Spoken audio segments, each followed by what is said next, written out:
Football খেলতে পারি। অর্থাৎ সেখানে তোমরা দেখো টিচ কথাটা বা প্লে কথাটা, এই কথাগুলো কিন্তু এই সেন্টেন্সের মধ্যে এই যে ওয়ার্ড গুলো টিচ বা প্লে, এগুলো কিন্তু মেন ভার্ব। অর্থাৎ আমি যদি এখানে সাবজেক্ট হই বা সে যদি সাবজেক্ট হয়, তাহলে সেই ক্ষেত্রে কিন্তু এই যে কোন কাজটা মেন কাজ, ক্যানটা মেন কাজ না, ক্যানটা কিন্তু মেন কাজ নয়। সাবজেক্টের মেন কাজ কিন্তু পড়ানো বা খেলা। সুতরাং সেটাকে কিন্তু সাবজেক্টের পরেই আমরা বসাবো। আমরা যেমন ভাবে শিখেছিলাম, প্রথমে সাবজেক্ট আসবে, তারপর তার ভার্বটাকে আমরা বসাবো। কিন্তু এই ক্যান কথাটা মাঝখানে ইউজ করছি, যে আই ক্যান টিচ বা আই ক্যান প্লে, এই যে বিষয়গুলো, বা হি ক্যান প্লে, এই যে বিষয়গুলোর ক্ষেত্রে কিন্তু সাবজেক্ট এবং মেইন ভার্বের মাঝখানে আমরা একটা সাপোর্টিং ভার্ব আনছি। কোন সেন্সে আনছি?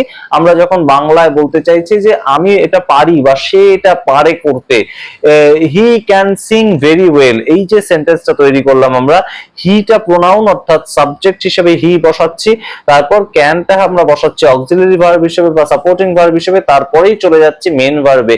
সিং মানে গান করতে পারে, সে গান করতে পারে, তার মাঝখানে আমরা এই যে পারে বলছি, সেইটা বোঝানোর জন্য আমাদের একদম ক্যান কথাটা ইউজ করতে হচ্ছে। আমরা যদি বলি যে সে গান করে, তাহলে সে কি এই ইংলিশটা কি হবে?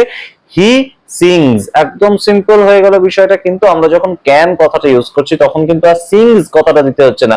অর্থাৎ এই যে হি ক্যান সিংস এটা দিতে হচ্ছে না, তখন কিন্তু হি ক্যান সিং এটা দিলেই আমাদের হবে।